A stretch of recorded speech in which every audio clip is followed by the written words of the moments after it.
하나님의 은혜가 참어 넘치는 아름다운 모습으로 잘 세워져 갈 수 있게 하여 주시옵소서. 그래야 이 영혼들이 일생 동안 하나님을 영화롭게 하는데 부족함이 없는 모습으로 살아가게 하여 주시고, 어떠한 경우도 세상과 연합하지 않게 하여 주시옵소서. 오늘도 주의 은혜를 사모하며 이 자리에 나온 우리 성도를 붙들어 주시고, 부족한 종 귀한 말씀을 들고 선포할 때에 주의 능력 있는 팔로 붙들어 주셔서 주시는 그 말씀 온전히 잘 선포할 수 있도록 지혜와 명철 돌아가여 주시옵소서.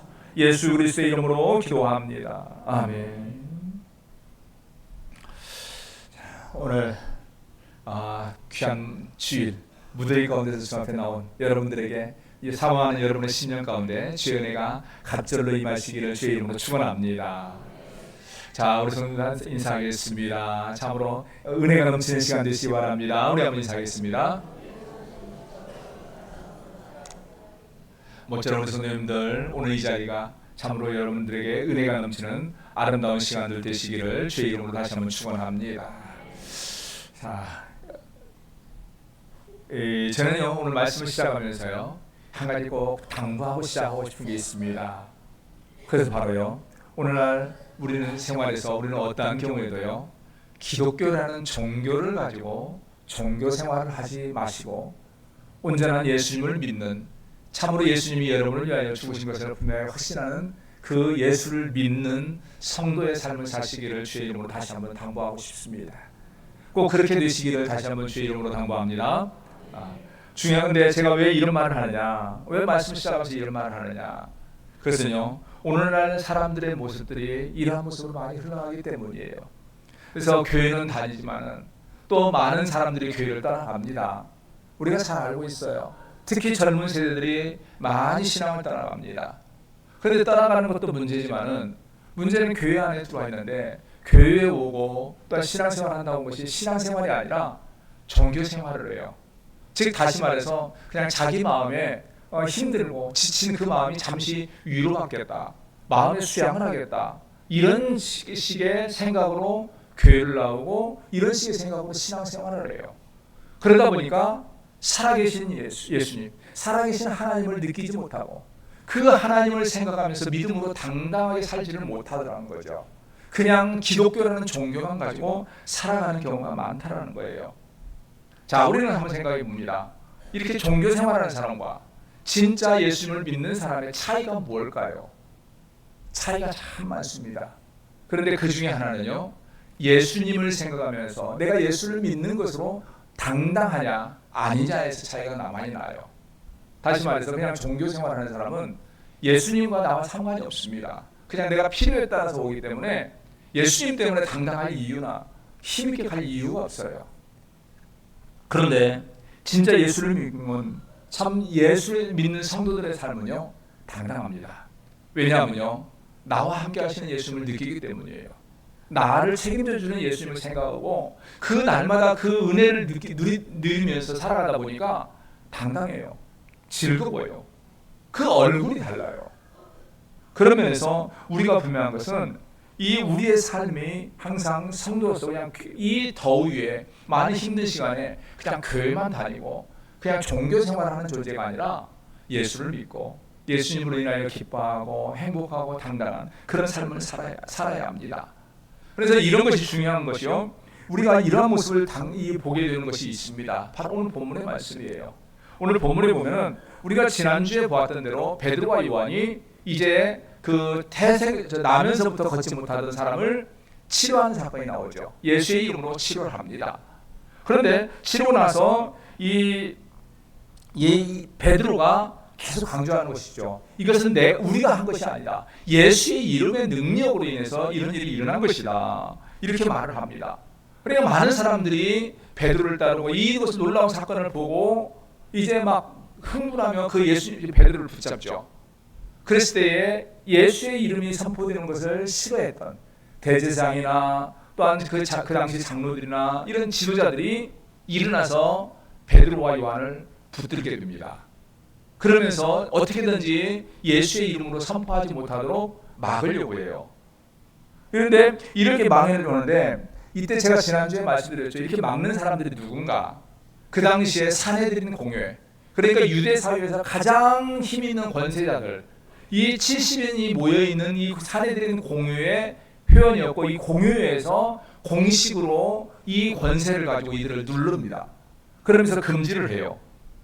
그런데 우리가 성경에 보면 그럼에도 불구하고 베드로와 요한이 그 70여 명의 권세자들 앞에서 당당하게 선포하는 건 뭡니다. 우리가 이런 모습을 보면서 우리가 한번 생각할 필요가 있어요. 우리는 어떻게 하면 이렇게 당당할 수 있을까? 그리고 과연 나는 세상에서 이런 당당한 삶을 살고 있는가? 한번 생각할 필요가 있다는 거죠. 그런 면에서 우리는 오늘 이어지는 그 말씀을 가지고서 이제 우리가 주님의 제자로서 어떻게 살아갈 것인가, 어떻게 하면 이런 당당한 신앙을 가질 것인가에 대한 고민을 한번 해보며 말씀을 돌아보도록 하겠습니다. 첫째로요, 우리가 가질 것은, 성도는요, 지식적인 신앙이 아니라요, 성령 충만의 신앙을 가져야 합니다.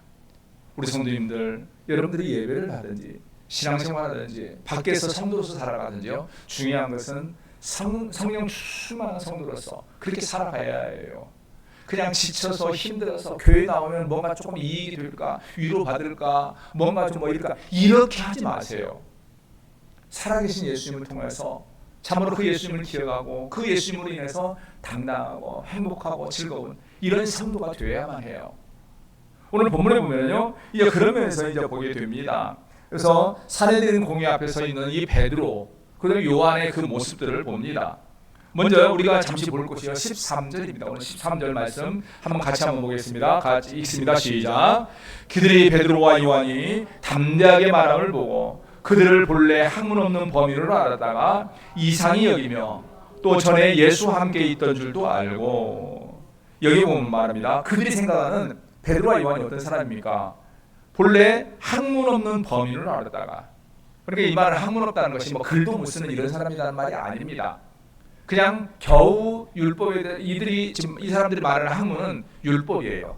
그러니까 율법이나 이런 것에 대해서 별로 알지도 못하고 그냥 겨우 자기 이 앞가림이나 하는 정도, 이 정도 하는 사람, 별 볼 일 없는 사람으로 알았는데 너무 당당한 거예요.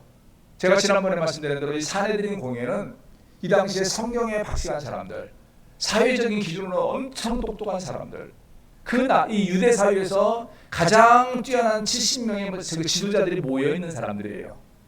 그러니까 그들이 보기에는 베드로와 요한이 진짜 별 볼 일 없는 사람. 그런데 오늘 여기서 그들이 담대하게 말씀을 전했다. 그러면 그들이 어떻게 담대할 수 있는 이유가 뭘까? 여기에서요, 이 담대하게라는 말이 원어에 들어가면 이 의미가 나와요. 이 담대하게라는 말이 파르세시안이라는 단어를 사용하는데요, 이 파르세시안이라는 단어 안에는 몇 가지 의미가 있습니다. 그런데 거기에는 용기 있게, 확신 있게, 거리낌 없는, 그리고 담대하게, 이런 의미가 있어요. 용기 있게, 확신 있게, 담대하게, 거리낌 없는. 근데 여기에서 우리가 주목할 것이 있습니다. 확신 있게예요. 우리 성도님들, 누군가가 어떤 일에 대해서 확신을 갖는 것은 언제일까요? 내가 직접 경험했을 때예요. 내가 분명히 알고 있을 때예요. 내가 분명히 알고 내가 분명히 경험했는데 누군가 경험하지도 않고 알지도 못하면서 엉뚱한 말을 하면 어떻게 됩니까?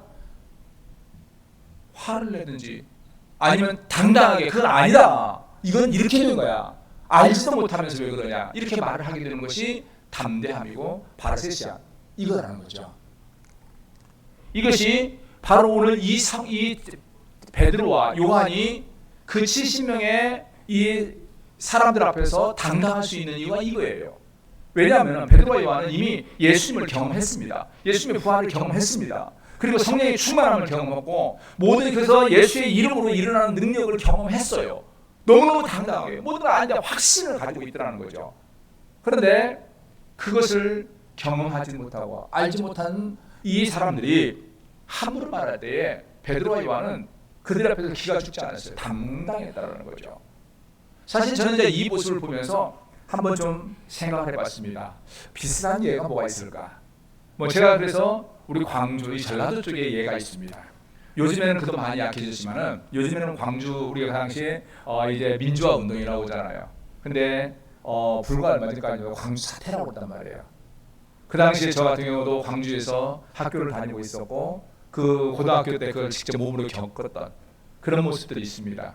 그런데 보면은 그 당시에 현장에 있지도 않고 경험하지도 않고 그 시대를 살아가지도 않았던 사람들이, 타 지역에 있는 사람들이, 그냥 방송이나 보고 이랬던 사람들이 너무 엉뚱한 말을 한단 말이에요. 우리 그전에 보면은 막 말도 안 되는 사람들이 이상한 말을 하잖아요.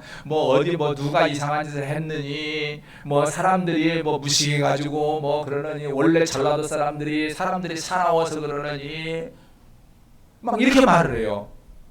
그럼 그 말을 듣는 우리 전라도 사람들은 어떻습니까? 화나죠. 근데 전라도 말로 뚜껑 열리죠. 왜 그럴까요?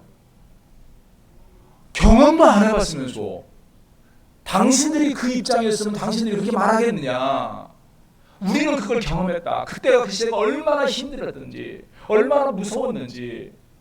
전라도 사람들이 누가 다른 남들보다 더 악하거나 이상한 사람들이 아니고 평범한 사람들인데 그 상황이 겪었는데 너희는 알지도 못하면서 말을 하면은 누가 가만히 있겠냐, 이거거든요. 제가 이제 이 말씀을 조금 더 근사처럼 비교를 한 것이 이거예요. 오늘 바로 여기에서 베드로와 요한의 그 모습이 그럽니다. 지금 이제 이 사람들이 나름대로 똑똑하다, 성경적인 지식이 대단하다 말을 하는데 실제에서 벗어나요. 자기 마음대로 하는 거예요. 막 하는 거예요. 그러니까 담대하게 말하더라는 거죠. 그래서 당당하게 말하더라는 거죠. 근데 우리 성도님들은요, 참 믿음 생활할 때요, 글쎄 이것을 분명히 기억할 필요가 있습니다. 우리는요, 하나님께서 역사하시는 그 은혜를 보면서 경험하면서 당당하게 말할 수 있어야 해요. 자, 그런데 제가 이렇게 말하면 내가 경험하지 못하는데 내가 어떻게 당당할 수 있느냐, 나 경험한 것이 없는데. 아니에요. 과연 그 경험하지 못해서가 아닙니다. 문제는, 중요한 것은요, 경험하지만 그걸 느끼지 못하고 하나님의 역사로 고백하지 못하기 때문이에요.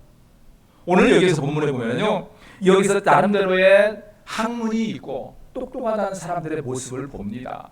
인간적으로 그들은 똑똑해요. 베드로나 요한보다 대단한 사람들이에요. 그런데 오늘 여기 본문에 보면요, 이들이 어떤가를 잘 보여줍니다.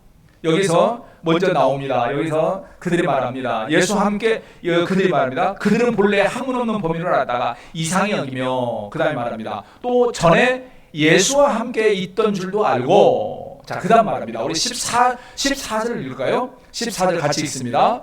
또 병 나은 사람이 그들과 함께 서 있는 것을 보고 비난할 말이 없는지라. 자, 그리고 16절을 보겠습니다. 16절. 이 사람들을 어떻게 할까? 그들로 말미암아 유명한 표적이 나타난 것이 예루살렘에 사는 모든 사람에게 알려졌으니 우리도 부인할 수 없는지라.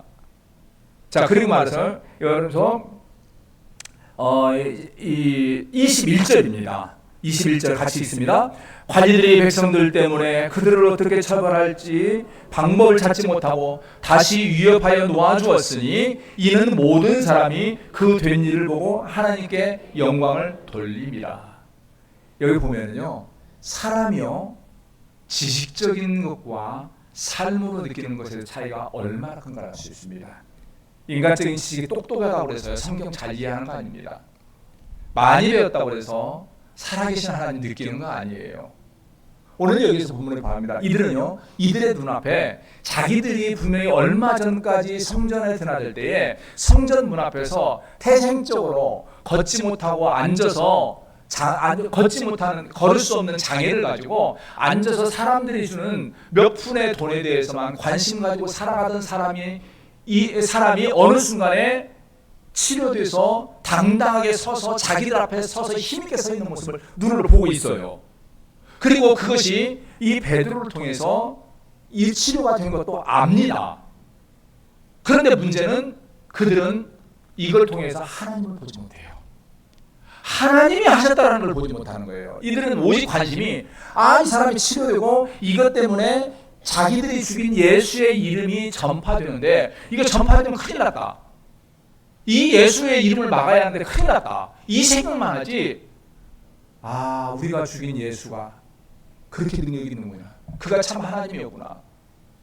태생적으로 걷지 못하는, 여기서 말합니다. 여기서 21절에 보면은 병 나은 사람은 40여 세나 되었다 말해요.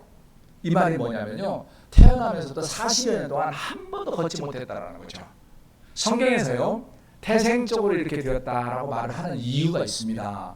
그 사람이 어떻게 벌받았다 이런 의미가 아니라 성경에서요, 그 당시 유대 사회에서 태생적으로 어떠한 일이 됐다. 이 말은 이 사람은 사람의 능력으로 어떻게 할 수 없는 사람이고 하나님의 능력으로 되었다라는 것을 말하는 거예요.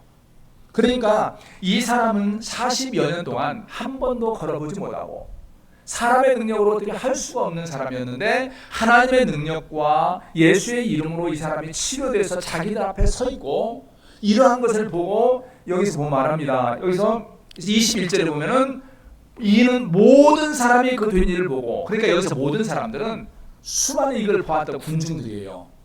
군중들이 보고 어떻게 합니까? 하나님께 영광을 돌림이라. 그들은 이들이 말하는 소위 무식하다, 별 볼 일 없다라고 생각하는 군중들은 그걸 보면서 하나님의 역사를 봐요. 하나님의 능력을 봅니다. 그러면서 하나님께 영광을 돌려요. 그런데 지식적으로 똑똑하다는 이 사람들은 그것 보면서 하나님 보지 못해요. 하나님께 영광을 돌리지 못해요. 그러다 보니까 그들은 오로지 예수의 입을 막을 것만 궁리를 하고 있더라는 거죠. 제가 이 말씀을 길게 하는 이유가 있어요. 오늘날 우리의 삶은 마찬가지입니다. 어떤 사람은 그럽니다. 내가 예수 믿고 싶은데 도대체 사람들은 하나님이 살아계신다, 하나님께서 역사하신다 그러는데 나는 도대체 말도 안 되는데 뭐가 그게 되느냐, 이렇게 말합니다. 과연 그럴까요? 아니에요. 우리가 삶을 보면은 모든 것이 하나님의 역사하심의 손길입니다. 하나님께서 간섭하시고 하나님께서 오늘 우리와 함께 하시며 보여지는 것들이 수도 없이 많아요. 그런데 문제는 우리가 그것을 보지 못하는 경우가 많다는 거죠.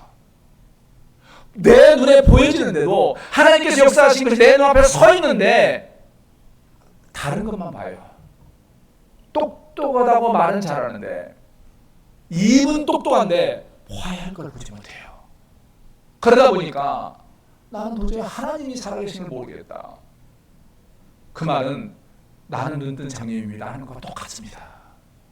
우리 성도님들, 중요한 것은요, 내가 성경적인 학문적인 지식의 신앙을 가져서는 안 돼요. 여러분의 삶 가운데 지금도 살아 역사하시는 하나님을 경험하고 그 하나님을 고백하며 그 하나님을 보면서 신앙생활을 해야 해요. 그럼 그 신앙이 어디에서 올까요? 성령의 충만 안에서 옵니다. 오늘 여기 우리가 아는 대로 이 베드로와 요한이 어떤 사람들이었습니까? 그들은 예수님과 함께 다녔습니다. 예수님의 십자가에 죽는 사건도 봤습니다.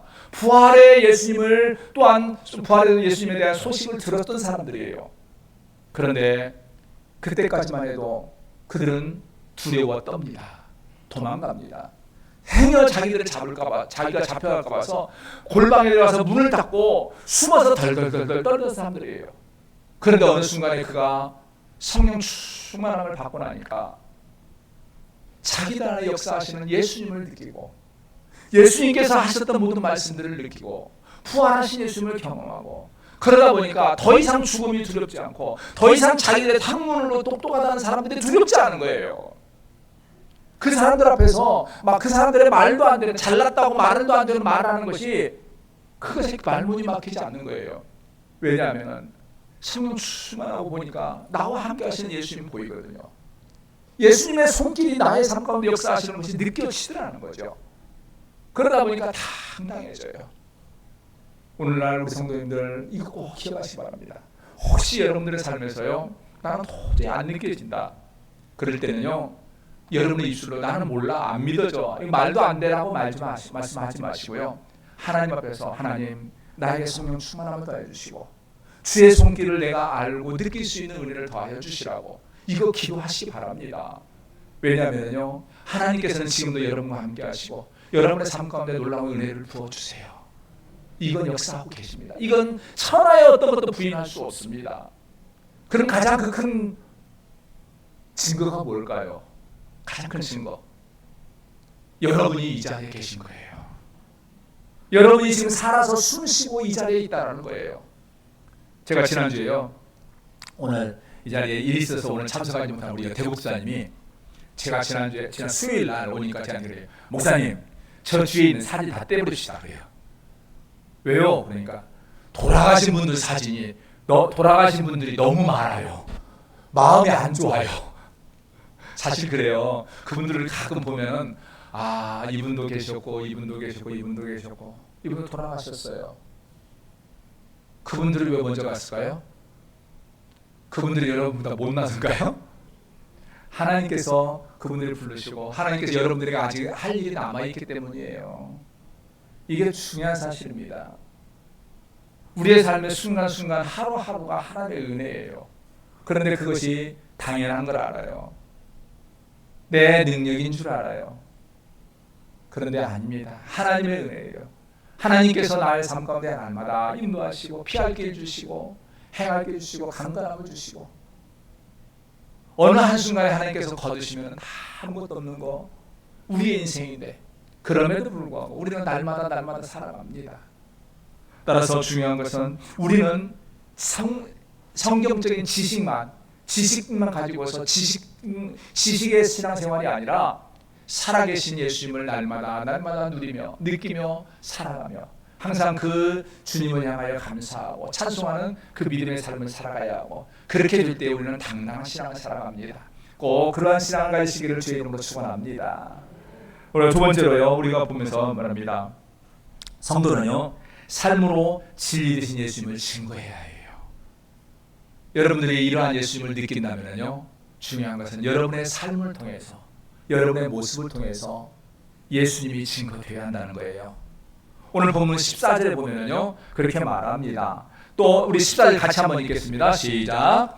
또 병나은 사람이 그들과 함께 서 있는 것을 보고 비난할 말이 없는지라. 여기 사내들인 공회의 사람들은 똑똑한 사람들이죠. 근데 그들의 말을 입술을 딱 막아버린 사람이 있죠. 누굽니까? 치료된 사람이야. 이 사람은 여기서 대단한 웅변으로 말하지 않아요.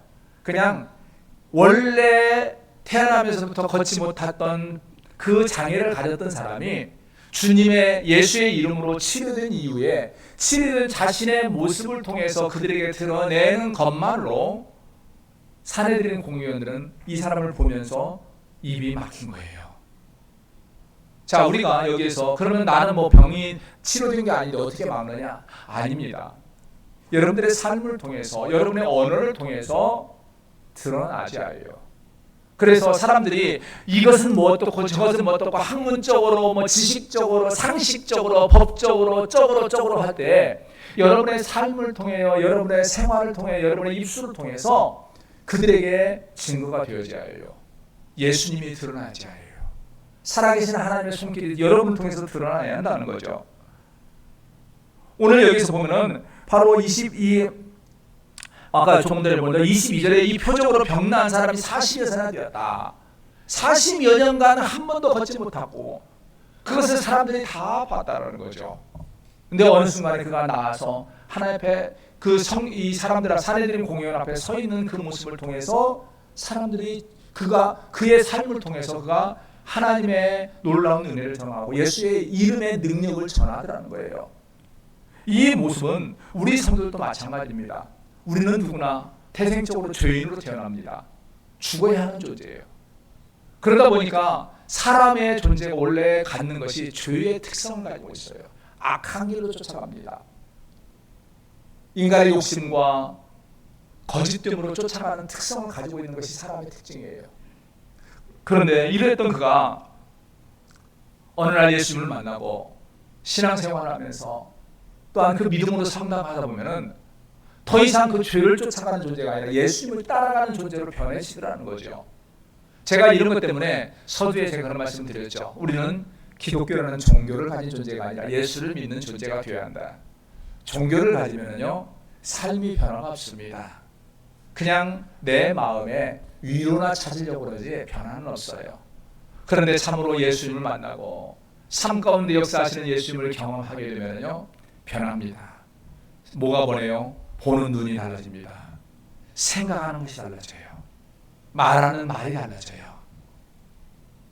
그 행동하는 모든 삶의 모습이 달라지더라는 거죠. 그러면 그가 굳이 누구에게 가서 막 예수님이 어떻고 막 선포하기 이전에 그의 변화된 모습을 통해 사람들이 느껴요.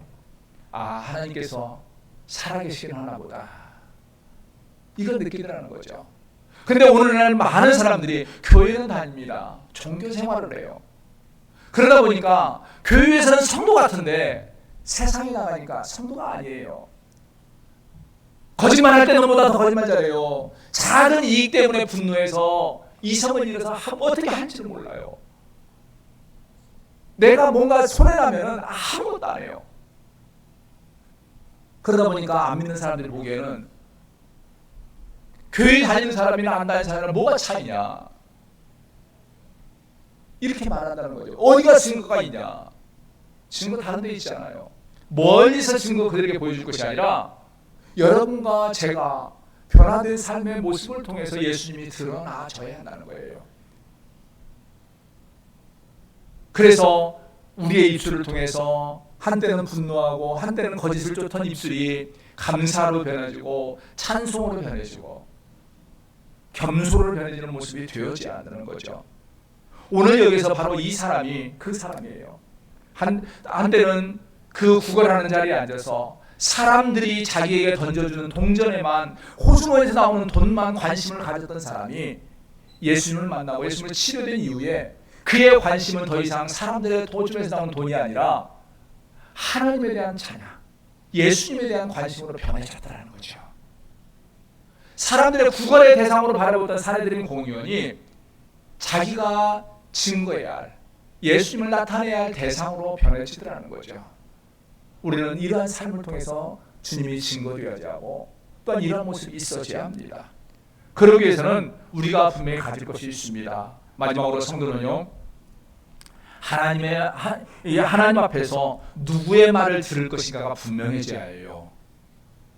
오늘 우리는 본문의 말씀을 잠시 한번 보겠습니다. 우리 19절 한번 보겠습니다. 19절 우리 한번 같이 한번 읽습니다. 시작. 베드로와 요한이 대답하여 이르되 하나님 앞에서 너희의 말을 듣는 것이 하나님의 말씀을 듣는 것보다 옳은가 판단하라. 이 말이요 굉장히 중요합니다. 저는 오늘 이 자리에 계신 우리 성도님들이요, 다른 거 다 잊으셔도요, 이 말씀만은 꼭 기억하시기를 당부의 말씀드립니다. 여기에 보면요 크게 두 가지를 강조하고 있어요. 첫째는요 말합니다. 여기서 이르되 대답하여 이르되 하나님 앞에서 말합니다. 하나님 앞에서 이 말이요 원어에 가면 뭐냐, 호람데오입니다. 제가 언젠가도 말씀드렸지만은 우리는 살아가면서 하나님 앞에서 살아가는 존재인 걸 기억하고 항상 이것을 기억하며 살아야 한다는 거예요.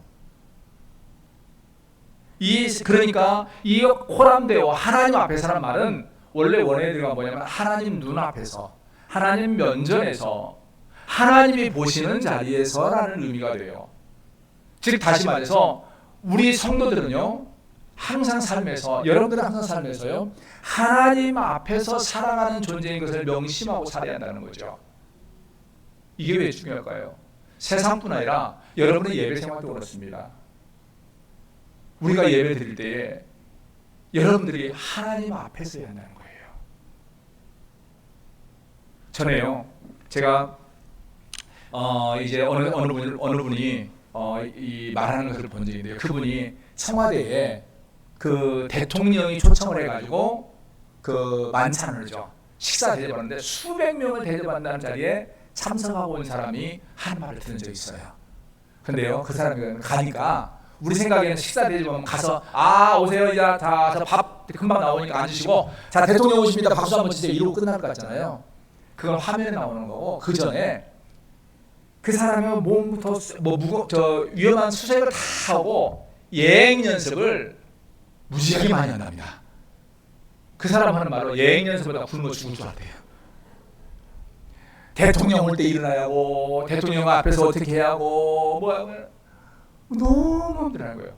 그런데 나중에 대통령이 딱 오니까 사람들이요 안 시켜도요 그렇게 점잖게 흔히 말로 경건할 정도로 앉아있더라는 겁니다. 왜 그래요?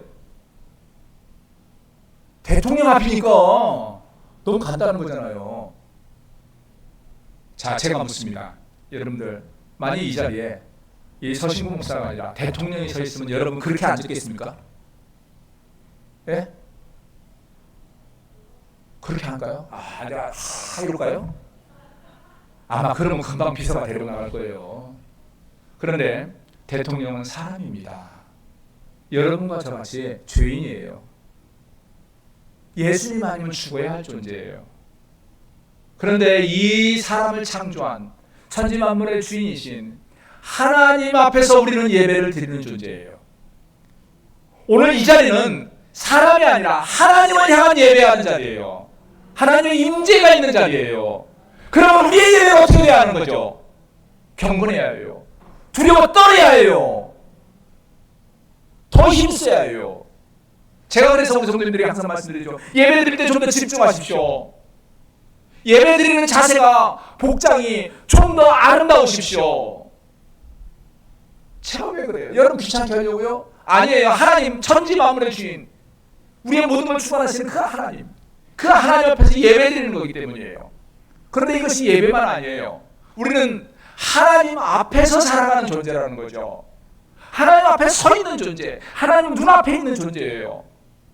그러면 우리는 교회만 아니라 세상에서도, 삶 가운데서도 항상 하나님을 기억하며 살아야 하고 하나님 눈앞에서 살아가면서 경건하게 살아야 해요. 그런데 말로는 예수님 믿습니다, 하나님 앞에 예배합니다. 그런데 일개 대통령보다도 못하게 앉아서 대충 해요. 그게 뭐예요? 그 사람이 하나님 앞에 섭니까? 아니잖아요. 말로는 하나님 믿는다면서도 하나님 안 믿는단 말이에요.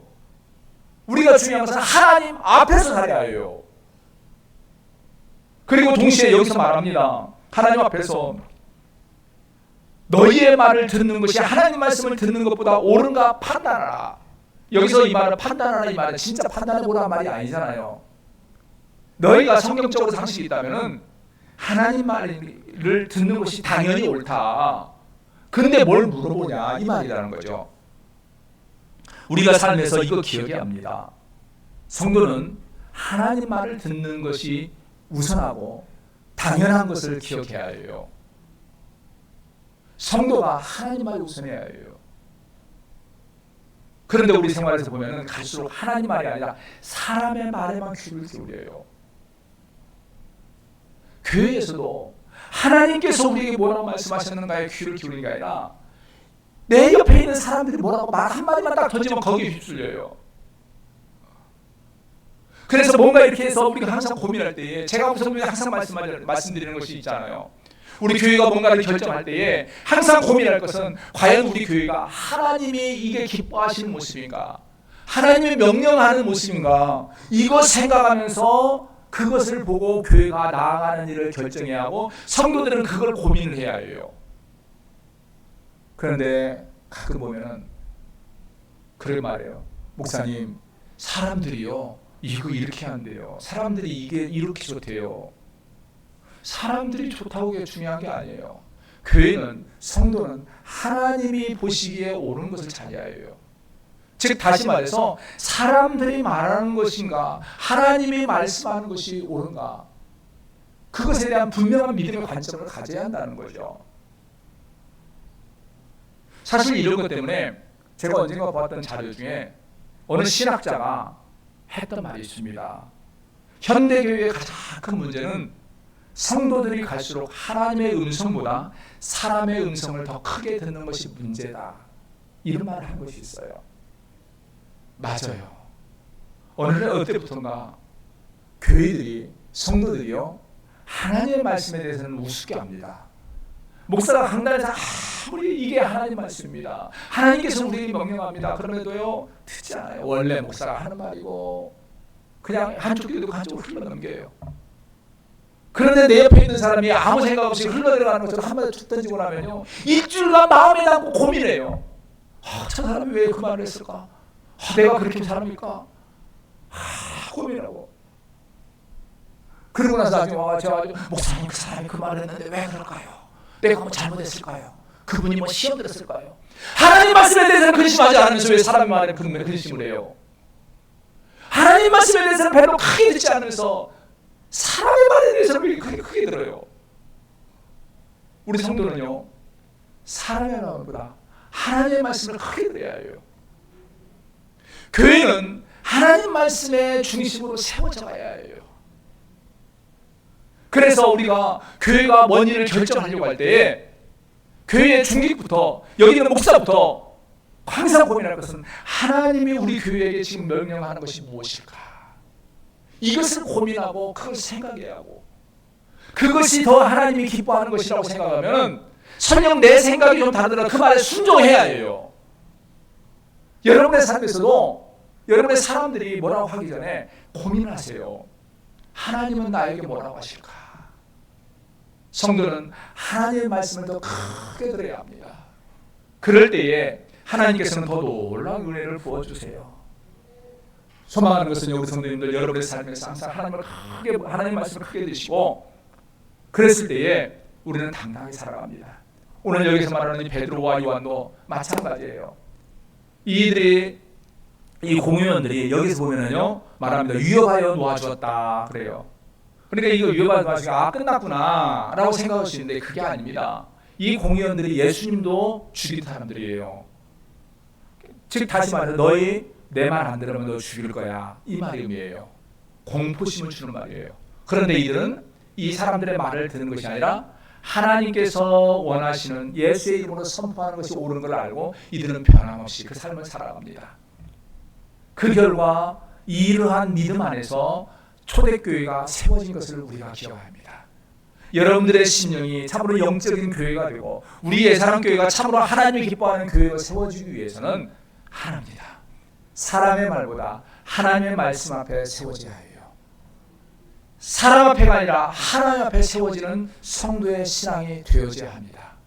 소망하는 우리 성도님들 여러분의 삶이 하나님 앞에서 하나님의 말씀에 귀를 기울이고 하나님의 말씀을 더 크게 들으시고 말씀을 따라서 항상 달려가는 귀한 여러분들의 삶이 되시고 이로 인하여 하나님의 놀라운 역사가 여러분의 삶 가운데 일어나는 귀한 역사가 있기를 주의 이름으로 축원합니다. 기도하겠습니다.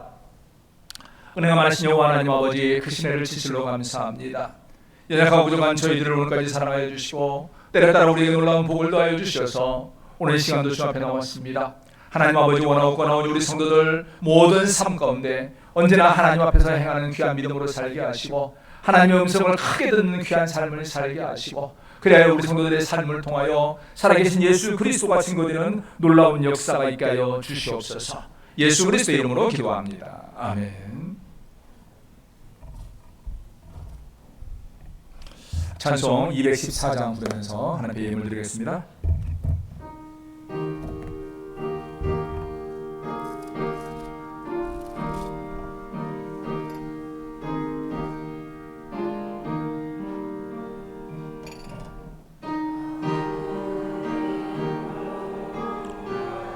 보자 주 예수님께 빕니다. 귀를 원하러 가시사 날 받아주소서.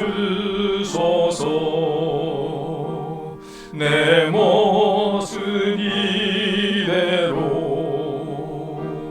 주 받아주소서. 나 위에 돌아가신 주 날 받아주소서. 근죄에 빠져 영죽을 나 위에 피 흘렸으니 주 영상대로 빚으사 주소서. 내 모습 이대로 주 받아주소서. 나 위에 돌아가신 주 날 받아주. 4절입니다. 내 주님 서신 발 앞에 나 엎드렸으니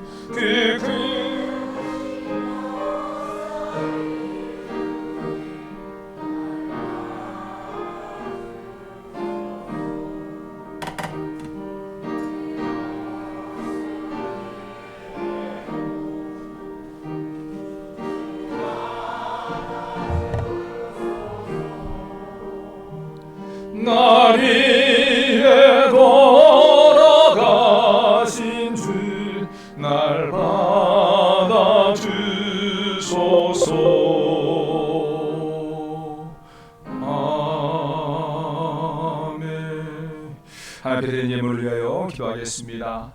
은혜가 많으신 여호와 하나님, 귀하신 은혜를 진실로 감사합니다. 부족하게 나간 저희들 사랑하여 주시고 때를 따라 우리에게 놀라운 은혜를 더하여 주셔서 오늘 이 시간 주님 자리에 나와서 힘써 예배하고 또한 주님이 주신 은혜에 감사해서 귀한 예물 주님 앞에 드리게 하신 것 감사합니다. 하나님 아버지, 지난 한 주일 동안 주님께서 우리 귀한 성도들의 손길마다 놀라운 은혜를 더하여 주셔서 이 귀한 예물을 주님 앞에 드리고 있사오니 하나님 아버지의 예물 드리는 이 손길마다 주의 은혜가 충만하게 하시고 또한 힘써 주님 앞에 영광 돌리는 우리 성도들의 그 기도와 감사의 제목을 주여 받아 주시옵소서.